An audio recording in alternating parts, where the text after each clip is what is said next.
ED ने लगाई है सुप्रीम कोर्ट में गुहार, अत्याचार कर रही है सरकार। जी हाँ, आपने वीडियो का थंबनेल देखा होगा, हेडिंग देखी होगी। विषय भी कुछ ऐसा ही है, विषय कुछ अलग नहीं है। विषय भी ऐसा ही है कि ईडी सुप्रीम कोर्ट पहुंची है, गुहार लगाई है और कहा है सरकार अत्याचार कर रही है, मनमानी कर रही है, इस पर रोक लगाएं और हमें बचाएं। ताज़ा मामला ये जिसका हम डिस्कस कर रहे हैं, इसको जानने के लिए आपको वीडियो में अंत तक बने रहना है और वीडियो को स्किप नहीं करना है, आगे पीछे करके नहीं देखना है। तो आइए शुरू करते हैं आज का वीडियो का। आखिर ऐसा क्या हुआ है कि ईडी को सुप्रीम कोर्ट में गुहार लगानी पड़ रही है।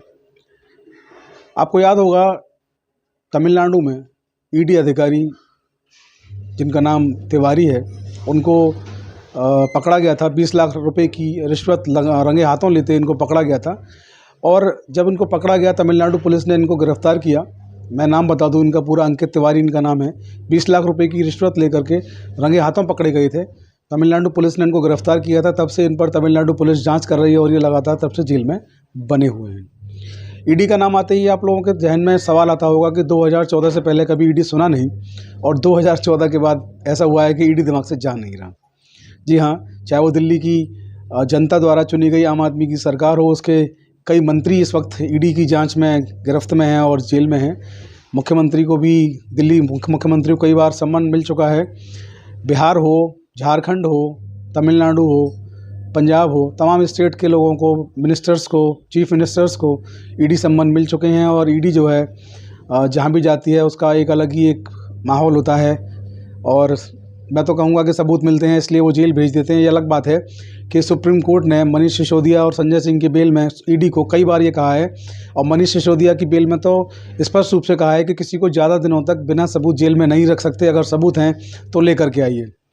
तो उस ईडी का जब एक अधिकारी 20 लाख रुपए की रिश्वत लेते हुए रंगे हाथ गिरफ्तार हुआ, मनीष तिवारी नाम से, तमिलनाडु की जेल में लगातार बंद हैं और तमिलनाडु की पुलिस जांच कर रही है। तो ईडी जो है सुप्रीम कोर्ट पहुंची है और सुप्रीम कोर्ट में ईडी ने याचिका दाखिल की है और ये कहा है कि पुलिस की जो जांच है, पुलिस की जो कार्यप्रणाली है, उस पर भरोसा नहीं, उस पर संदेह है, क्योंकि सरकार जो है प्रतिशोध की भावना से काम कर रही है। और जो पुलिस है, स्टेट पुलिस है, सरकार के प्रभाव में है और सरकार के दबाव में आकर के सरकार का जो प्रतिशोध है वो पुलिस अपने रूप में निकाल रही है और प्रतिशोध के रूप में काम करते हुए कार्रवाई कर रही है। तो इस जांच को, जिसमें अंकित तिवारी फंसे हुए हैं, इस जांच को सीबीआई को सौंप दिया जाए। सीबीआई जो कि ईडी की ही तरह एक केंद्र की दूसरी संस्था है। अब तमाम मामलों में देखने में आ रहा है कि चाहे वो तमिलनाडु में ईडी अधिकारियों पर हुए हमले की घटना हो, वहाँ पर मांग की जाती है कि पुलिस से जांच न कराकर सीबीआई से कराई जाए।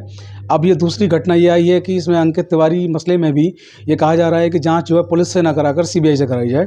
इस मामले में ईडी ने वरिष्ठ अधिवक्ता जो सॉलिसिटर जनरल हैं तुषार मेहता, उनके जरिए सुप्रीम कोर्ट में एक याचिका दाखिल की और याचिका दाखिल करके कहा कि सरकार अत्याचार कर रही है, पुलिस मनमानी कर रही है और पुलिस जो है प्रतिशोध की भावना से काम कर रही है और तत्काल रूप से पुलिस की जांच पर रोक लगाई जाए और ये पूरी की पूरी जांच जो है वो सीबीआई से कराई जाए।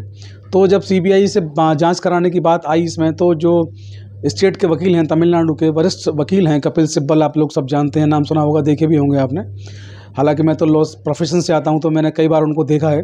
बहुत अच्छे वकील हैं, बहुत अच्छी पैरवी करते हैं। तो कपिल सिब्बल साहब इस मामले को तमिलनाडु सरकार की तरफ से सुप्रीम कोर्ट में पेश कर रहे हैं। उन्होंने भी कई सारी बातें कही कि आपको लगता है कि पुलिस निष्पक्ष जांच नहीं कर रही है, पुलिस प्रतिशोध की भावना से काम कर रही है। तो आजकल ईडी क्या कर रही है, इस पर भी आप लोग बताएं। क्यों दूसरी जो आपने जो एक एफआईआर दर्ज की है इस मामले में स्टेट के खिलाफ, ईडी ने क्यों उस एफआईआर में देरी हो रही है, तमाम सवाल उन्होंने ईडी की एफआईआर को और स्टेट की एफआईआर को लेकर कपिल सिब्बल जो हैं सीनियर एडवोकेट, उन्होंने सुप्रीम कोर्ट में उठाए, जिसका जो एसजी हैं तुषार मेहता, उनके पास कोई जवाब नहीं था। तो कुल मिलाकर देखें तो सुप्रीम कोर्ट में ईडी जो है न्याय मांगती नज़र आ रही है। सुप्रीम कोर्ट में ईडी जो है गुहार करती नज़र आ रही है और ईडी कह रही है कि पुलिस से जांच ना कराकर इसकी निष्पक्ष जांच जो है वो सीबीआई से कराई जाए। तो मामला जो है अभी जो है सुप्रीम कोर्ट के पास है। हालांकि सुप्रीम कोर्ट ने भी इसमें एक टिप्पणी की है और सुप्रीम कोर्ट की टिप्पणी को अगर देखेंगे तो उन्होंने भी जो टिप्पणी की है वो बड़े मायने रखती है। टिप्पणी मैं आपको पढ़कर सुना दूं। सुप्रीम कोर्ट ने कहा है कि राजनीतिक प्रतिशोध की आशंका को खत्म करने के लिए पारदर्शी तंत्र स्थापित करने की ज़रूरत है। पारदर्शी तंत्र बनाने की बात सुप्रीम कोर्ट ने यहाँ पर कही है। इसके साथ उन्होंने कहा कि ईडी के साथ जानकारी साझा करने के लिए गाइडलाइन तैयार करेंगे। सुप्रीम कोर्ट इसके लिए गाइडलाइन बनाएंगे। उन्होंने ये भी कहा कि ये भी देखेंगे कि राजनीतिक प्रतिशोध की कार्यवाही ना हो। राजनीतिक प्रतिशोध लेने की कोई कार्रवाई ना हो, जो भी हो जस्ट हो, फेयर हो, अपराधियों पर कार्रवाई हो, अपराधियों को जेल भेजा जाए, राजनीतिक प्रतिशोध पूरा करने के लिए ईडी का या पुलिस का इस्तेमाल ना हो। सुप्रीम कोर्ट ने इसके साथ ही इस मामले की अगली सुनवाई की तारीख लगा दी है और अब तक जो स्टेट पुलिस ने, तमिलनाडु पुलिस ने जो जांच की है, उस जांच का पूरा ब्यौरा जो है सुप्रीम कोर्ट ने तलब कर लिया है कि अब तक आपने क्या जांच की है, उस पूरी जांच को आप सुप्रीम कोर्ट में पेश करें। तो कुल मिलाकर जो है ईडी जो है आजकल बहुत परेशान है। अपनी ईडी के खिलाफ जो जांचें हैं, ईडी उनको लेकर के सुप्रीम कोर्ट पहुंच जाती है और सीबीआई से जांच कराने की मांग करती है। सब जानते हैं कि ईडी हो या सीबीआई हो, दोनों ही केंद्र के अंतर्गत आने वाली संस्थाएं हैं, दोनों ही केंद्र से नियंत्रित होती हैं, दोनों ही केंद्र का आदेश मानती हैं।